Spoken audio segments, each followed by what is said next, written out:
नमस्कार दोस्तों। आप लोग आजकल हर जगह बहुत ज़्यादा एक शब्द सुन रहे होंगे, उसका नाम है बिटकॉइन। तो आज मैं थोड़ा सा आप लोगों को बताना चाहता हूँ कि बिटकॉइन आखिर होता क्या है और बिटकॉइन आपको क्यों नहीं बेचना चाहिए। अगर आपके पास नहीं है तो क्यों खरीदना चाहिए, और है तो क्यों नहीं बेचना चाहिए।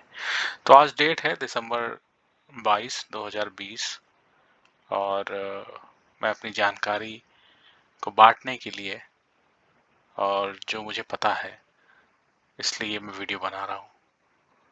तो किसी को भी कोई कमेंट है, कोई क्वेश्चन है तो मुझसे पूछ सकता है, नीचे कमेंट दे सकता है।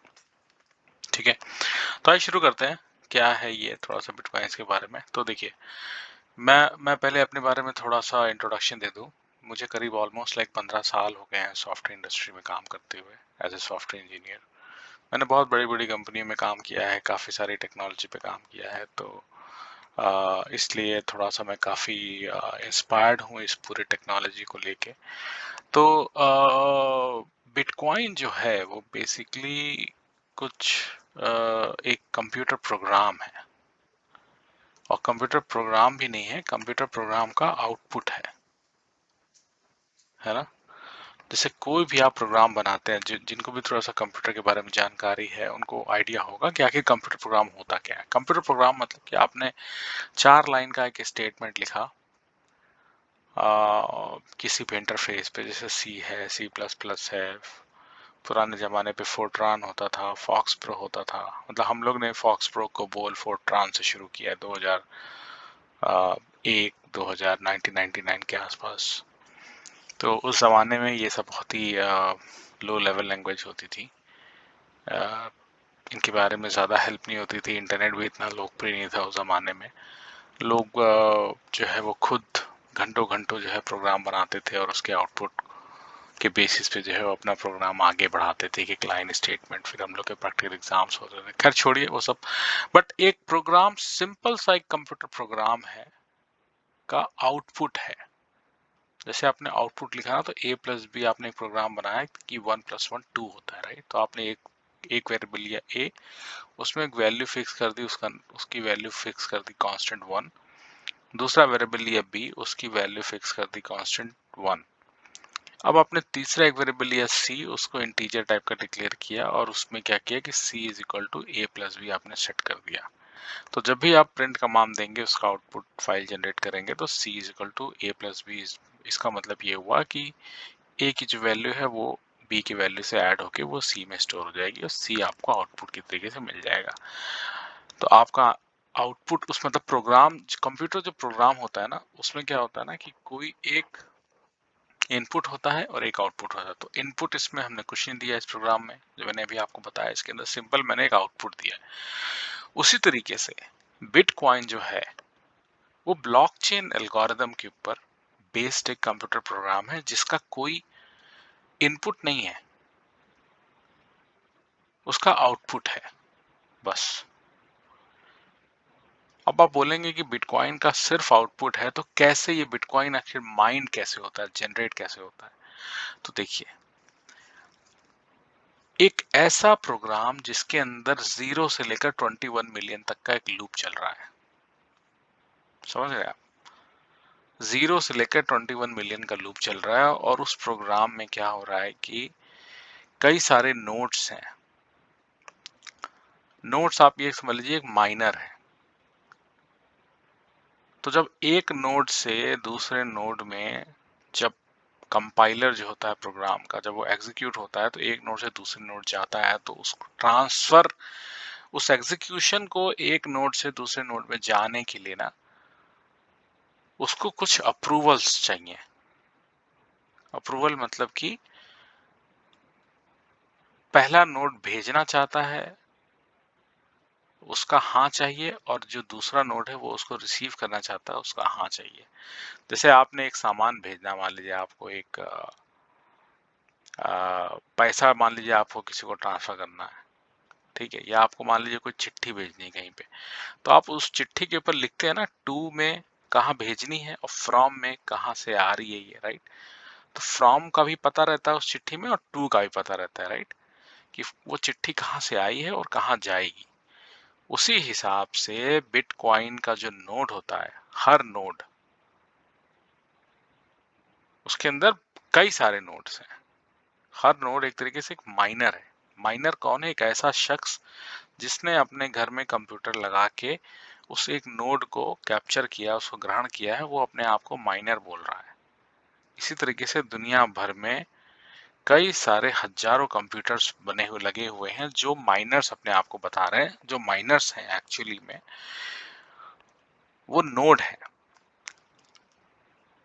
तो जब भी कोई एक ट्रांजैक्शन होता है तो वो एक नोड से दूसरे नोड में जाता है, तो उस ट्रांजैक्शन को भेजने वाला और जानने वाला दोनों को ही पता है कि ये ट्रांजैक्शन यहाँ से आया है और यहाँ जा रहा है।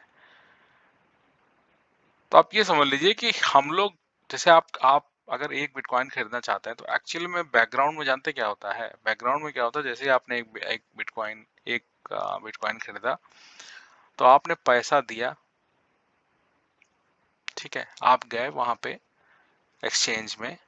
इंडिया है तो इंडिया में ज़ेपे है और कॉइनडेक्स है, तमाम कई सारे एक्सचेंजेस हैं, मैं किसी का नाम आप देख लीजिए। यूएस में कॉइनबेस है, पेपल है, बिट्रेक्स है, बिटमैक्स हैं, कई सारे ऐसे एक्सचेंजेस हैं। तो आप गए, आपने वहां पे बाई किया। जैसे वो बाई करेगा तो क्या करेगा, वो जो कंप्यूटर प्रोग्राम है ना, उसके अंदर वो उनका जो सिस्टम है, जो उनका जो प्रोग्राम है, वो आप के द्वारा जो है वो तुरंत, मतलब वो प्रोग्राम चलेगा बेसिकली। जैसे आपने पैसा दिया उसको कि मुझे एक बिटकॉइन दिया, तो सिस्टम समझ जाएगा उनका कि आपने एक बिटकॉइन का पैसा दिया उनको। या आप मतलब 0.1 बिटकॉइन भी खरीद सकते हैं, 0.01, मतलब आप 100 रुपए से लेके लाख रुपए, 10 लाख, 10 करोड़, जितने का चाहे उतने का बिटकॉइन खरीद सकते हैं। ऐसा कुछ नहीं कि आपको एक ही बिटकॉइन चाहिए, आप 100, 200, 500, 50, 200, जो भी आप करना चाहे वो खरीद सकते हैं। तो आपने जैसे पैसा दिया, उन्होंने अपने सिस्टम को ट्रिगर किया कि भैया जाओ, दौड़ के जाओ और हमारे लिए इतने पैसे का इतना परसेंटेज ऑफ बिटकॉइन तुरंत जो है लाओ। तो जैसे ही वो उतने पैसे का उतना परसेंटेज ऑफ बिटकॉइन जैसे वो लाने जाएगा ना, उनका जो प्रोग्राम, तो वो सारे दुनिया भर के माइनर से जो है उसका वास्ता पड़ेगा। तो क्या होता है ना, ओपन पूल होता है। जैसे मान लीजिए आप ऊपर से जब हेलीकॉप्टर से फूड का पैकेट गिराते हैं बाढ़ राहतों को, तो आपने देखा होगा कि वो पैकेट जब गिरता है ना, तो लेने वाले कई सारे होते हैं और बांटने वाला एक होता है, राइट। उसी तरीके से जब हम पैसा देके बिटकॉइन खरीदने जा रहे हैं, तो जैसे ही एक्सचेंज के सिस्टम ने शुरू किया बिटकॉइन को खोजना, उसको बेसिकली माइन करना, तो कई सारे रिसीवर्स होते हैं, तो उसमें माइनर्स में ना दौड़ हो जाती है, कंपटीशन हो जाता है, सारे नोड्स में ना कंपटीशन हो जाता है ओपन एक्सेस, कि भाई कौन कौन इस पैसे को कौन रिसीव करेगा। तो उस स्टेज तक पहुंचने के लिए ना उनको कई सारी बाधाएं पार करनी पड़ती हैं, उसको बोलते हैं डिफिकल्टी लेवल। जब वो सारी बाधाएं प्राप्त पार करके कोई एक नोड, जिसका भी सिस्टम, अब जैसे मान लीजिए आपने आपने एक सुपर कंप्यूटर लगाया है अपने घर में बिटकॉइन को माइन करने के लिए, जिसकी कीमत है 1.5 करोड़, तो भाई उसकी ज्यादा कैपेसिटी है ना। अब मेरे घर में एक सिंपल सा पर्सनल कंप्यूटर है 20,000 रुपए का, तो मेरे कंप्यूटर की उतनी मेमोरी, उतनी स्पीड, उतना सीपीयू परफॉर्मेंस वगैरह वो सब उतना नहीं है ना। जो सुपर कंप्यूटर है, या जो जो चाइना में जो बैठा है माइनर, जिसके पास हजारों माइनिंग कंप्यूटर्स लगे हुए हैं, जब वो उसको माइन करने बैठेगा तो वो तुरंत कर लेगा, राइट, बिकॉज उसकी बहुत ज़्यादा हाई परफॉर्मेंस, हाई कैपेसिटी है। और हम लोग जिनके पास बहुत ही कम है वो नहीं कर पाएंगे, राइट। तो ये बेसिकली माइनर्स का गेम है पूरा। तो माइनर्स जैसे आपने किया, जो भी माइनर पहले आया उसको वो कंप्यूटर, वो जो है वो पैसा उसको मिला, उसने वो अपने अपने लेवल पे वो प्रोग्राम चलाया, अपने लेवल का जो एल्गोरिदम है, जो माइनर के पास एल्गोरिदम है। तो तो बिटकॉइन जो एक सुपर प्रोग्राम है जो ब्लॉकचेन एल्गोरिदम पे बेस्ड है, एक्चुअली में ग्रुप्स ऑफ कई माइनर्स प्रोग्राम है, हर माइनर्स का एक अपना प्रोग्राम होता है, वो चलता है, वो रन करता है टू माइन बिटकॉइन, राइट। और 0 से 21 मिलियन का लूप है, वो आपको पहले ही समझा दिए हम। तो 21 मिलियन एक लिमिटेड डिमांड है, लिमिटेड एक सप्लाई है, डिमांड नहीं, सॉरी, लिमिटेड सप्लाई है 0 से 21 की, 21 मिलियन की। तो उसके बीच में उनको हो सकता है कि 2 सेकंड लग जाए, हो सकता है 3 मिनट लग जाए, हो सकता है 10 मिनट लग जाए, बट ज़्यादातर एक्सचेंज में तुरंत कुछ सेकंड्स के अंदर, क्योंकि कई सारी मतलब एक टेक्नोलॉजीज आ गई हैं अब। कई सारी जो है वो बहुत ही कई सारी कंपनीज हैं जो इस पे काम कर रही हैं उसके स्पीड को बढ़ाने के लिए, तो इसलिए जल्दी जल्दी उसको माइन करके आपको बिटकॉइन मिल जाता है। तो आपको अब समझ में आया ना कि बिटकॉइन होता क्या है। बिटकॉइन एक्चुअल में कंप्यूटर प्रोग्राम का आउटपुट है जो ब्लॉकचेन एल्गोरिदम पे बेस्ड है। ब्लॉकचेन एल्गोरिदम क्या है? ब्लॉकचेन एल्गोरिदम एक आप ये समझ लीजिए एक नोड है, एक चिट्ठी है, जिसमें हमेशा ये आपको रहता है कि ये चिट्ठी कहाँ से आई है और कहाँ जा रही है। तो हर नोड जो है बिटकॉइन के प्रोग्राम का, उसके अंदर दो एड्रेस होते हैं, फ्रॉम एंड टू। तो उसकी वजह से हमेशा पता रहता है कि हाँ, ये जो ट्रांजैक्शन है, जो जैसे मैंने खरीदा, मैंने पैसा दिया, तो दो नोड्स के बीच में जो ट्रांजैक्शन हुआ, राइट, उसको अप्रूव करना पड़ता है। कई सारे इंटरनली उसको ना कई सारे नोड्स अप्रूव करते हैं। अप्रूव कैसे करेंगे? उसकी डिफिकल्टी लेवल को अचीव करके, राइट। तो होता क्या है कि कॉमन एक लेजर होता है।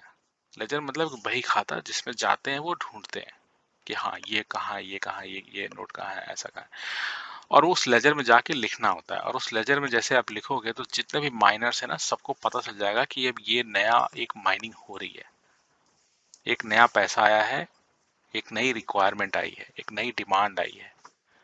ठीक है। तो चूंकि सप्लाई लिमिटेड है तो सारे माइनर्स मिल के लग जाते हैं उस डिमांड को फुलफिल करने के लिए। ये मैं आपको इस प्रोग्राम के बारे में बता रहा हूँ इंटरनली, ऐसा आपको कहीं मिलेगा नहीं, कोई बताएगा नहीं इंटरनेट पे कहीं पे भी किसी वीडियो में। एक्चुअली में प्रोग्राम में क्या होता है, एग्जीक्यूशन कंपाइलर कैसे करता है स्टेप बाय स्टेप, ये सब मैंने खुद देखा है, मैंने खुद पढ़ा है, इसलिए मैं आपको बता रहा हूँ ये सब। तो ऐसे ये काम होता है सिस्टम। तो एक ओपन लेजर होता है, उसमें बोलता है कि भैया हाँ, हम आ गए। ठीक है। और फिर जो भी जिसकी भी किस्मत रहती है, जो पहले पा लेता है, वो जो माइनर है, उसको उसका जो है पुरस्कार मिलता है। पुरस्कार के रूप में उसको कुछ परसेंटेज ऑफ जो आपने खरीदा है ना, उसी का कुछ परसेंटेज ऑफ बिटकॉइन उसको मिलेगा। क्योंकि बिटकॉइन की एक वैल्यू है, तो उतना पैसा उसको मिल जाता है उस माइनर को। ये सिंपल फंडा काम करता है। अब मैं बताऊं कि आखिर इतनी इसकी वैल्यू क्यों है, इतनी कीमत क्यों है, और आखिर ये मतलब पूरा फंडा है क्या। अब देखिए, अब ये जो पूरा जो फंडा है वो विश्वास पर आधारित है। Proof of stake. जो मैंने आपको ये पूरा बताया कि ये कई सारे इसके अंदर नोड्स होते हैं, माइनर्स होते हैं जो माइन करते हैं, तो आखिर ये क्यों करेंगे भाई माइन, है ना। इनको क्या पड़ी है? ये जाके जो है वो कोई सामान बेच सकते हैं, कोई कटोरी बेच सकते हैं, या कोई गहना बेच सकते हैं, कोई सब्जी बेच सकते, कुछ भी बेच सकते हैं, राइट। ये यही धंधा क्यों करेंगे? क्यों करेंगे ये माइनिंग का बिजनेस? क्यों करना चाहेगा कोई? दुनिया में हजारों लाखों धंधे हैं, आखिर बिटकॉइन को सपोर्ट करने के लिए कोई माइनिंग करेगा क्या? इतना तो कोई दान वीर कर्ण तो पैदा नहीं हुआ है हिंदुस्तान में या चाइना में या पूरी दुनिया में, राइट। कोई किसी की मदद करने के लिए तो अपना सेटअप बढ़ाएगा नहीं। तो ये वो लोग हैं जिन्हें करंट फाइनेंशियल सिस्टम के लूपहोल्स के बारे में पता है, जिनको पता है कि करंट जो फाइनेंशियल सिस्टम है वर्ल्ड वाइड, उसका प्रॉब्लम है। There are some issues, there are some issues in current financial system. अच्छा, कैसे पता है? क्योंकि उन्हें काफी अनुभव है। उन्होंने 2008 की वर्ल्ड इकोनॉमिक क्राइसिस देखी है, उन्होंने डॉट नेट बबल देखा है, उन्होंने ट्यूलिप का जो बूम आया था, जो बबल आया था, वो देखा है। उसके पहले भी उन्होंने महा जो इकोनॉमिक क्राइसिस है 1920 1918 से लेके 1925 तक जो दुनिया में आई, जो पहली जो इकोनॉमिक क्राइसिस थी, उसके बाद से फिर यूएस में 25 साल का जो है वो लगातार एक डेवलपमेंट का बूम आया, और उसने कई सारी इंडस्ट्री सेटअप करी यूएस में और वर्ल्ड वाइड, राइट। तो उन्होंने ज्ञान लिया है, काफी मतलब पढ़े लिखे लोग हैं, उनका इंटरेस्ट है, तो उनको उन्हीं में से एक थे सतोशी नाकामोटो। एक वर्चुअल नाम है, एक ऐसा नाम जो अपने आप को बताता है कि मैंने बिटकॉइन प्रोग्राम का इन्वेंशन किया है, मतलब मैंने इस ब्लॉकचेन एल्गोरिदम के बारे में लिखा है। तो वो सतोशी नाकामोटो जो बंदा था, उस बंदे ने इस प्रोग्राम को बनाया, उसका एक वाइट पेपर बनाया। वो आप bitcoin.org में जाके आप देख सकते हैं। मैंने उसका यहाँ पे लिंक डाला है, ये bitcoin.org, बिटकॉइन पीडीएफ। तो सबसे पहले जब उसने लिखा था उस वाइट पेपर में, तो उसने लिखा है कि सब purely peer to peer version of electronic cash, जो दो लोगों के बीच में भेजे जाने वाला एक इलेक्ट्रॉनिकली कैश। मैं इसके बारे में थोड़ी देर में आऊंगा। तो मैं अभी ये बता दूं कि किसने बनाया प्रोग्राम। तो सतोशी नाकामोटो ने बनाया इसका प्रोग्राम। मतलब इसका बेसिकली वाइट पेपर लिखा था एक, वो एक कंप्यूटर इंजीनियर था वो, मतलब एक बंदा था सतोशी 2011-12 के आसपास, और वो यूएस में काम करता था, या पता नहीं कहाँ काम करता, शायद यूएस में करता था। तो उस बंदे ने एक ये प्रोग्राम बनाया और उसको एक ओपन कम्युनिटी बना के उसको पुश किया कंप्यूटर इंजीनियर्स के बीच में, और कई सारे। तो धीरे धीरे उसकी फिर लोकप्रियता बढ़ी, लोगों को समझ में आया, लोगों को पसंद आया। तो फिर वो जैसे जैसे जैसे जो है उसकी बिटकॉइन की आज वैल्यू है। तो ब्लॉकचेन एल्गोरिथम का जो सबसे पहला इम्प्लीमेंटेशन है था वो बिटकॉइन था। आप ब्लॉकचेन एल्गोरिथम के बेस पे किसी भी इंडस्ट्री में किसी भी प्रॉब्लम का सोल्यूशन दे सकते हैं। ठीक है, तो बिटकॉइन क्या हुआ? बिटकॉइन एक कंप्यूटर प्रोग्राम का आउटपुट है, जो एक पहला इम्प्लीमेंटेशन था ब्लॉकचेन एल्गोरिथम का। ठीक, अब इसको वर्चुअल करेंसी क्यों बोलते हैं, या ये क्रिप्टो करेंसी क्यों बोलते हैं, या डिजिटल करेंसी क्यों है? क्यों? देखिए, दुनिया में जब भी कोई नई तकनीक आती है ना, जब भी कोई नई तकनीक आती है, तो जानते हैं सबसे पहले दुनिया वाले जो है ना उसका फायदा उठाने की कोशिश करते हैं। कैसे? उसके थ्रू पैसा कमा के। जैसे आपने जैसे मोबाइल फोन आया, ठीक है, मोबाइल फोन का जब इन्वेंशन हुआ, तो मोबाइल फोन तो एक, जब उसका जब आविष्कार हुआ तो वो तो एक, मतलब उसको जरूरत महसूस हुई उस बंदे को, और उसने उसका आविष्कार किया। लेकिन धीरे धीरे लोगों ने ना उस पैसा कमाने के लिए उसमें रिसर्च करी और सब कुछ किया, और देखा, लोगों ने उसकी जरूरत लगवाई इंसानों को, उसको हर इंसान को पता चला कि भाई तुम्हें जरूरत है फोन की। आज से 100-150 साल पहले जब फोन नहीं था, तो क्या उस जमाने में क्या दुनिया नहीं चलती थी क्या? दुनिया तो दसियों हजार साल पहले से चलती है, राइट? उस टाइम तो मैक का एयर और ये आईफोन और ये सब तो कुछ नहीं था। तो लोगों को जरूरत का एहसास कराया गया, लोगों को बताया गया कि भैया यू नीड आईफोन या यू नीड फोन। क्यों? पैसा कमाने के लिए। तो किसी भी वस्तु का निर्माण जो होता है वो हमेशा पैसा कमाने के लिए, इंसान उसको धीरे धीरे उसको कन्वर्ट कर लेता है। स्टार्ट होता है उसकी जरूरत से, धीरे धीरे फिर वो पैसे के रूप में उसका कंफर्म हो जाता है। अब सोचिए, अब अगर मैं ये बोलूं कि ब्लॉकचेन एल्गोरिथम का सबसे पहले इम्प्लीमेंटेशन किस लिए किया गया? पैसा कमाने के लिए इन्होंने ये चीज करा है। सतोशी नाकामोटो जो बंदा था, उसने बेसिकली पैसा कमाने के लिए इसका निर्माण किया। क्यों किया? क्योंकि 2008 की फाइनेंशियल क्राइसिस से उसको ये चीज सबक मिली कि यार ये तो बहुत ही खराब व्यवस्था है, ये तो इन्फ्लेशन हर साल 8-10% दुनिया का बढ़ेगा, और ये लोग ऐसे ही नोट छापते जाएंगे। सारे दुनिया के जो सेंट्रल बैंक्स हैं, जो ऑर्गेनाइजेशंस हैं, जो पॉलिटिकल इंस्टीट्यूट्स हैं, गवर्नमेंट्स हैं, ये लोग क्या करते हैं? लोग हर साल नोट छापते जाते हैं, कोई लिमिटेशन नहीं है। यूएस में अभी तक कोविड की वजह से कब 3 ट्रिलियन नोट डॉलर्स जो है वो छापा जा चुका है।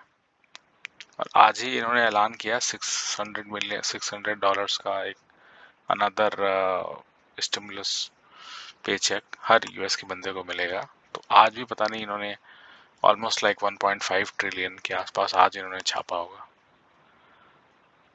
तो छापने का मतलब आप छाप सकते हैं पैसा, भाई आपका अधिकार है। आप अपने देश के नागरिकों को 6 मिलियन डॉलर दीजिए, nobody is gonna ask, right? Who cares? But the thing is, आप जो पैसा ला रहे हैं ना, पैसे की एक वैल्यू है। आप $1 का नोट लेके जाएंगे मार्केट में, या 100 रुपए लेके जाएंगे ना, तो आपको कुछ उसमें सामान खरीद सकते हैं। क्यों सामान खरीद सकते हैं? क्योंकि वो बंदा जो पैसा ले रहा है ना आपसे, दुकानदार, उसको पता है कि ये 100 रुपया मैं जाके बैंक में जमा करूंगा ना, तो मैं इससे 10 साल बाद या 100 साल बाद मैं इससे कोई चीज खरीद सकता हूँ, राइट। लेकिन आप खुद सोचिए कि अगर वो बंदा 10 साल बाद आता है और वो 100 रुपये की जो वैल्यू है वो अगर जीरो हो जाती है 10 साल बाद, क्योंकि हर साल 10-10% कम होगी उसकी वैल्यू। और ये मैं नहीं कह रहा हूँ, ये मतलब ये है, हर साल दुनिया में 10-10% इन्फ्लेशन होता है।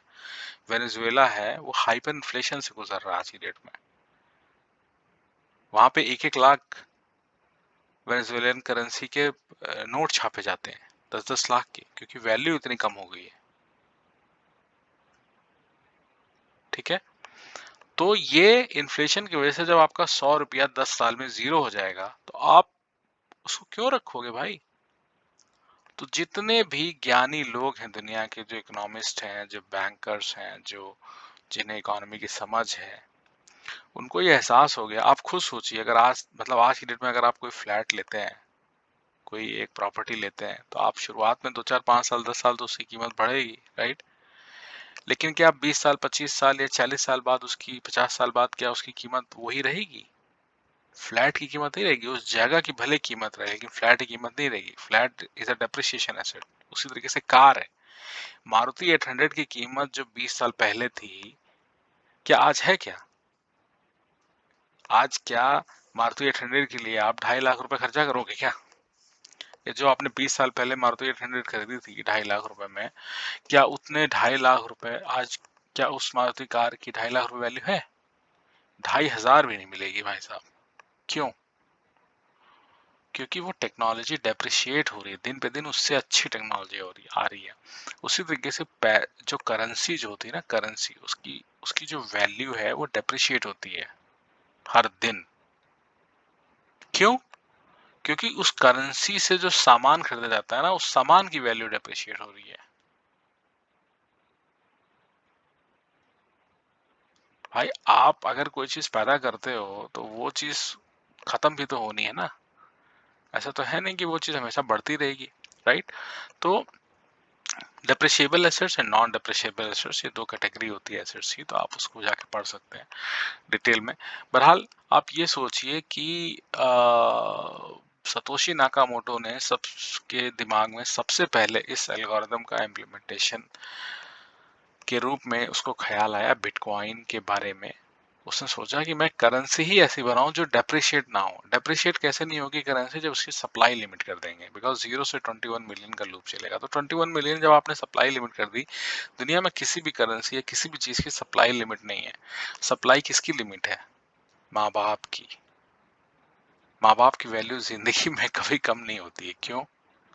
ऐसा तो नहीं है कि आपके पास 100 माँ बाप हैं, 10 माँ बाप हैं, या आपके बेटे, रिश्तेदार, भाई बहन, इन लोगों की क्या वैल्यू कम होती? क्या वैल्यू हमेशा उसकी रहती है जिसकी सप्लाई कम है, जिसकी डिमांड ज्यादा है, जिसके पास वैल्यू है बहुत ज्यादा, जिसमें आप कुछ स्टोर कर सकते हैं, जिसमें कोई बिलीफ सिस्टम हो, एक फेथ सिस्टम हो। बिटकॉइन के पूरे इंफ्रास्ट्रक्चर में बिटवीन द माइनर्स एक फेथ सिस्टम है, एक विश्वास का सिस्टम है, जो उसको एक प्रबल संभावना प्रदान करता है दुनिया में स्थिर रहने का। इसलिए बिटकॉइन बहुत तेजी से इसकी प्राइस जो है बढ़ रही है, और ये करेंसी के रूप में जो ब्लॉकचेन एल्गोरिथम का जो इम्प्लीमेंटेशन है, जिसका नाम बिटकॉइन है, वो फैल रहा है। क्योंकि ब्लॉकचेन एल्गोरिथम इतनी अच्छी एल्गोरिथम है कि उसका सबसे पहले इम्प्लीमेंटेशन इन्होंने करेंसी के रूप में किया, कि करेंसी ही ब्लॉकचेन एल्गोरिथम की बेस से बनाई जाए, क्योंकि यही मूल समस्या का जड़ है।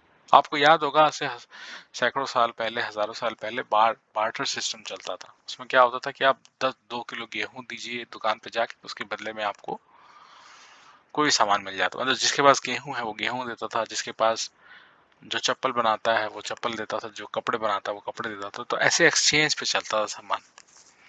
अच्छा, एक्सचेंज, उसके बीच में कोई ऐसे बीच में एजेंसी या एजेंट ऐसा कुछ रहता नहीं था। पारदर्शिता थी, लोगों में विश्वास था। मुझे विश्वास है कि जो गेहूं मुझे मिल रहा है ये एकदम परफेक्ट है, या मैं चाहता हूँ वो यही गेहूं है, मैं जो चाहता हूँ कपड़ा ये वही कपड़ा है, राइट। तो एक विश्वास था लोगों के बीच में। उसी तरीके से बिटकॉइन और माइनर के बीच में एक फेथ है, क्योंकि एक कॉमन लेजर उसमें आप देख सकते हैं कि कहाँ से कितना पैसा आया, किसने क्या ट्रांजैक्शन किया, किस कोड ने क्या, किस नोड ने क्या ट्रांजैक्शन किया। मैं डिटेल बताऊंगा आगे कैसे कैसे एक्चुअल नोड और कैसे एक्चुअल ब्लॉक्स काम करते हैं एंड एवरीथिंग। बट ये मुझे थोड़ा सा एक बेसिक आइडिया देना था आप लोगों को कि बिटकॉइन क्या है, ब्लॉकचेन एल्गोरिथम क्या है। और बाकी मैंने ये कुछ स्लाइड्स बनाई हैं, इसके बीच इस स्लाइड्स को आप थोड़ा सा देख लीजिए, और कोई क्वेश्चन हो कुछ भी हो तो आप इसके अंदर पूछ सकते हैं।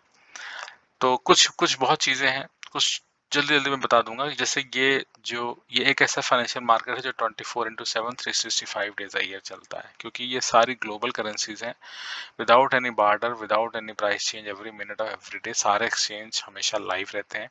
आप कभी भी जाके कुछ भी खरीद बेच सकते हैं। दुनिया के बहुत सारे अग्रणी देशों में ये लीगल हो चुका है, जैसे कि US, Japan, Singapore, Switzerland, Germany, Canada and lot of other more countries. India में भी ये इलीगल नहीं है। इंडिया में बैंक पे रोक लगी थी कुछ आज से 2 साल पहले, बट आज की डेट में आरबीआई ने बैंकों से रोक उठा ली, तो लोग स्वतंत्र रूप से काफी सारे इंडिया में एक्सचेंज चल रहे हैं, बिटकॉइन खरीद रहे हैं, बेच रहे हैं।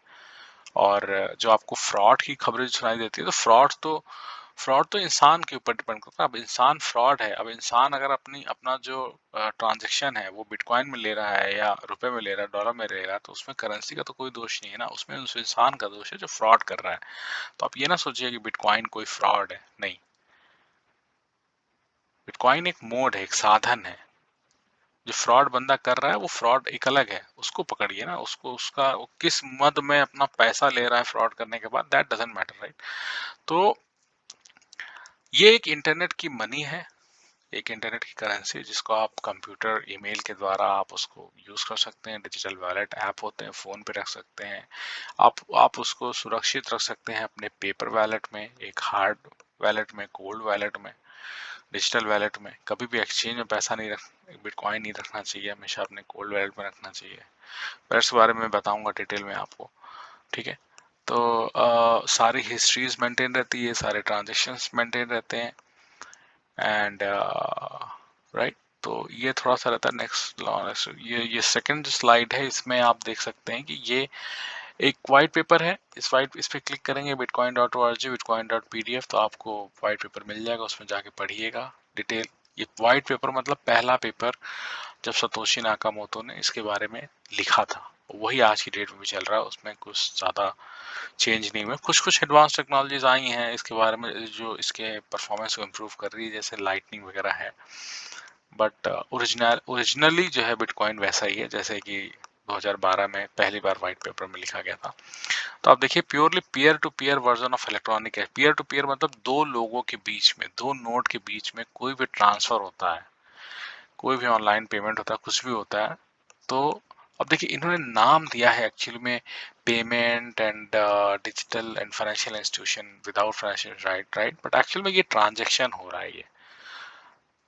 तो जो आपको एक आउटपुट, एक कोड मिला ना, जो आपको एक कि आपको इतना, जैसे मान लीजिए 1 बिटकॉइन या 2 बिटकॉइन आपको मिला, तो आपको क्या हुआ कि आपका जो एड्रेस है ना, जो जब आप बिटकॉइन खरीदेंगे तो आपको एक एड्रेस मिलेगा, उसको बोलते हैं पब्लिक की। आप पब्लिक की आपको मिलेगी एक, तो उस एड्रेस पे उतना बिटकॉइन एलोकेट हो जाएगा। तो उस एड्रेस की दो की रहेंगी, एक पब्लिक एक प्राइवेट। तो प्राइवेट की भी आपके पास रहेगी, बट वो आपको छुपा के रखनी होगी, वो कभी किसी को आप बताइएगा मत, वो हिडन है। क्योंकि जब पब्लिक की प्राइवेट की मिलते हैं तभी ट्रांजेक्शन पूरा होता है। तो बेसिकली आपके एड्रेस पे उतना एलोकेट हो जाता है, आपको मिलता फिजिकली आपको कुछ नहीं मिलेगा। आप ऐसा नहीं है कि आपको 2 सिक्के मिले या 2 रुपया मिले, नहीं।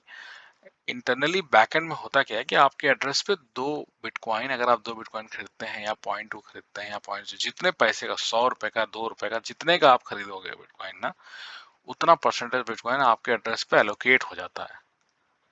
और वो उस पब्लिक जो लेजर है ना, उस पे छप जाता है, वही खाते में लिख दिया जाता है। उस दुनिया भर के जितने माइनर्स, उनको पता है कि ये आपका एड्रेस है। वो जो एड्रेस होता है वो शायद 16 डिजिट का है, वो ABCD XYZ E123 ऐसे करके एक रैंडम नंबर होता है, वो उसको बोलते हैं एड्रेस। तो उस एड्रेस पे ना उतना एलोकेट हो जाता है, आपको मिलता कुछ नहीं है। जब आप लॉगिन करेंगे उस एक्सचेंज पे या अपने वैलेट में ना, तब आप देख सकते हैं। जैसे आप लॉगिन किया आपने, तो आपने प्राइवेट की पब्लिक की मैच करी, तो आपको तुरंत आपने अपने लॉगिन किया एक्सचेंज पे, तो आपको दिख गया इतना। ठीक है, जैसे आप बैंक में लॉगिन करते हैं ऑनलाइन अकाउंट में, तो आपको दिख जाता है ना कि आपके अकाउंट में इतने पैसे हैं। आपको तुरंत तो मिलता नहीं है। हाँ, वो बात अलग है, आप जाओगे बैंक में, आप निकाल सकते हो पैसे, तो यहाँ आप जाके कहीं पे निकालने की जरूरत नहीं, क्योंकि ये तो वर्चुअल मनी है ना, ये तो वर्चुअल एक टोकन है, वर्चुअल कॉन्सेप्ट है।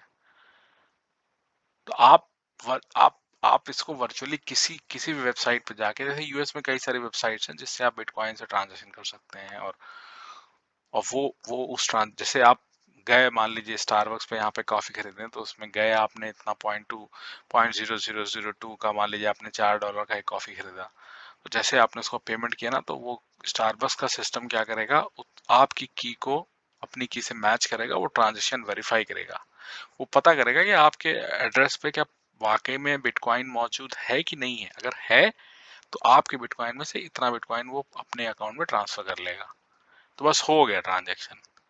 जब एक इंसान दूसरे इंसान को कुछ परसेंटेज ऑफ बिटकॉइन देता है ना, तो उसका मतलब होता है एक ट्रांजेक्शन, मतलब फ्रॉम टू सेंड, कहां से आया कहां गया, ये एक ट्रांजेक्शन हुआ, खत्म हो गया, दैट्स इट, डन। उसके बीच में कमीशन मिला माइनर्स को, आपके बिटकॉइन में से वन में से उतना माइनस हो गया, उसमें उसके पास जितना बिटकॉइन था उसमें उतना परसेंटेज ऑफ बिटकॉइन ऐड हो गया, खत्म हो गया ट्रांजेक्शन। बस यही होता है, समझ लीजिए, सिंपल वर्चुअल। कोई इसमें दो नंबर का धांधलेबाजी या कोई वो सब कुछ नहीं है, ठीक।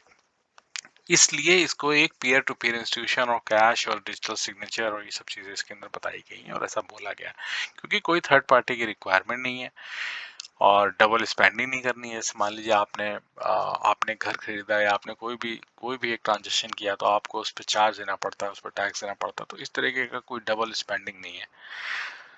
जो मैसेजेस होते हैं वो सब खुद खुद ब्रॉडकास्ट होते हैं पूरे नेटवर्क पे, ये सब मतलब पूरा होता है। और कैसे प्रभावित होता है, क्योंकि जैसे आप ट्रांजेक्शन करते हो ना, तो जो टाइम स्टैप होता है, जिस समय में 11:10 के 2 सेकंड पे आपने दिनांक 22 दिसंबर 2020 को आपने इतना 2 बिटकॉइन आपने किसी को ट्रांसफर किया, तो वो उस ट्रांजेक्शन में ना, जब जाता है डाकिया, जो जो मोड है उस ट्रांजेक्शन का, जब उसको लेके जाता है बिटकॉइन को, तो ना, तो वो वहां पे ठप्पा मार देता है कि आपने इस दिन किया है, तो इसलिए वो यूनिक हो जाता है ट्रांजेक्शन, जो उसकी जो आईडी बनती है ना, वो यूनिक हो जाती है, वो कभी चेंज नहीं हो सकती है दोबारा।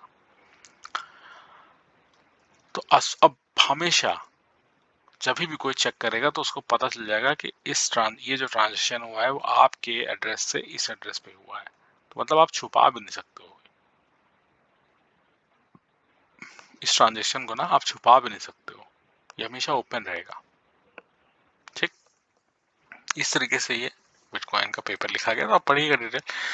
अब मैं और थोड़ा जो बता देता हूँ कि 2009 में जब मार्केट क्रैश हुआ, तो मैंने बताया आपको, जब इकोनॉमिक क्राइसिस आई थी, तो सतोशी नाकामोटो के नाम के बंदे ने इन्होंने इसको इजाद किया था पूरा, और सब कुछ किया था।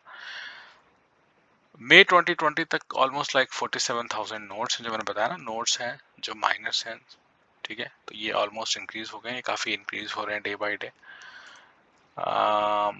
सबसे पहले शुरुआत कैसे हुई थी, 2008 में bitcoin.org को रजिस्टर किया गया था। उसके बाद सतोशी नाकामोटो ने यहाँ पे इसको, मतलब सबसे पहले यहाँ पे पब्लिश किया था Mashdown.com में, फिर यहाँ पे इसको जो है ना वाइट पेपर बनाया, और वो सब हुआ। फिर जनवरी 3 में पहला बिटकॉइन माइंड हुआ, उसको ब्लॉक 0 बोलते हैं, ठीक है, इसको जेनेसिस ब्लॉक बोलते हैं। एंड देन जो है वो धीरे धीरे ब्लॉक माइंड में ब्लॉक, और वो पॉपुलैरिटी बढ़ती गई। Who invented bitcoin, no one no who invented actually, but Satoshi Nakamoto का नाम है, 2008 से एसोसिएटेड है, तो सब लोग उसी के नाम से जानते हैं कि सतोशी नाकामोटो ने ही इसको इन्वेंट किया है ना।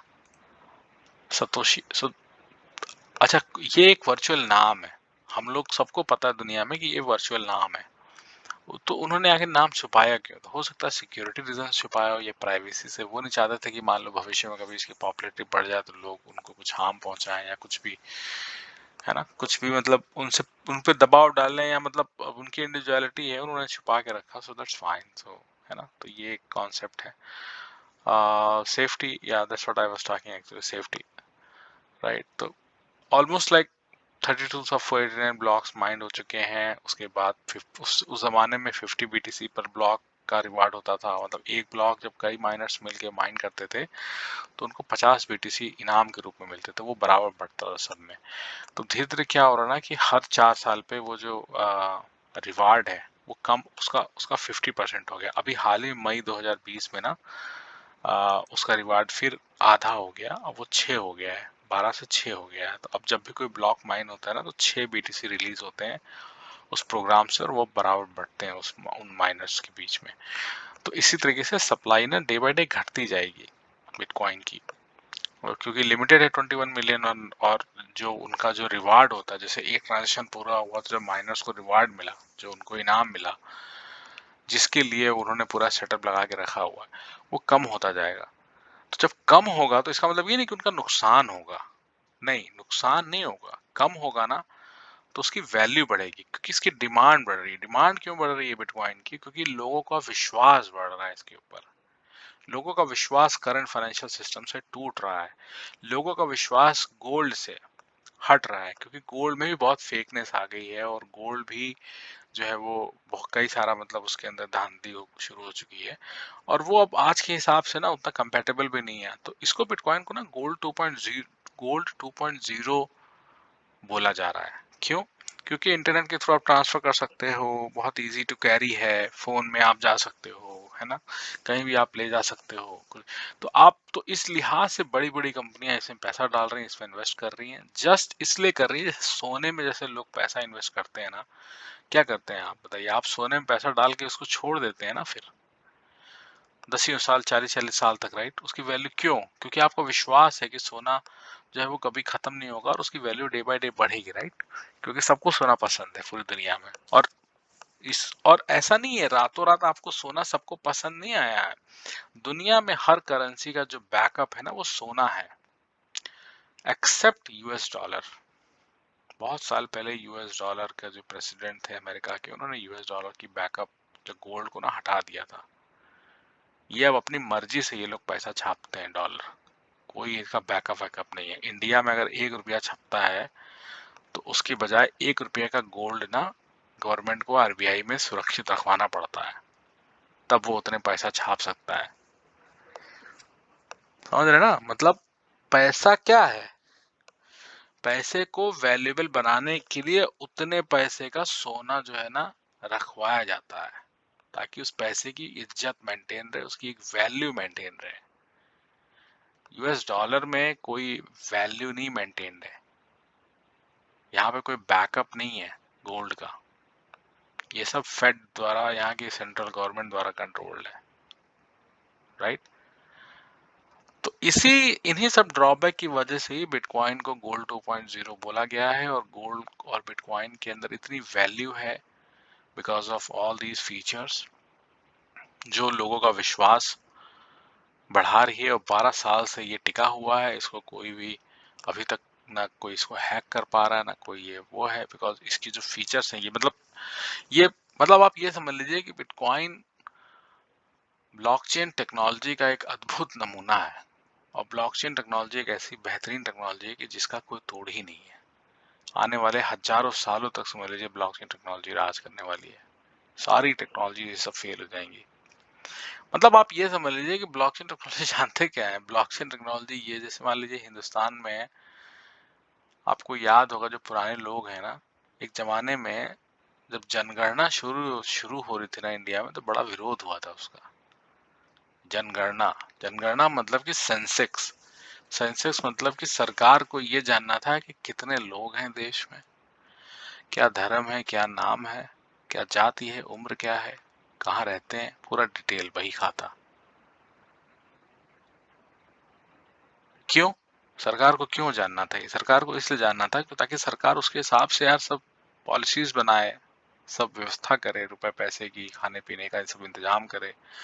इसलिए जनगणना, इसलिए उन्होंने उस डेटा को उन्होंने हर 5 साल पे, 6 साल पे, शायद 10 साल पे, शायद अब तो होती है, काउंटिंग, तो वो डिटेल डेटा सब अपडेट करते रहते हैं, राइट। तो उसी तरीके से दुनिया में जितने भी ट्रांजेक्शन्स होते हैं, जितना भी लेन देन है,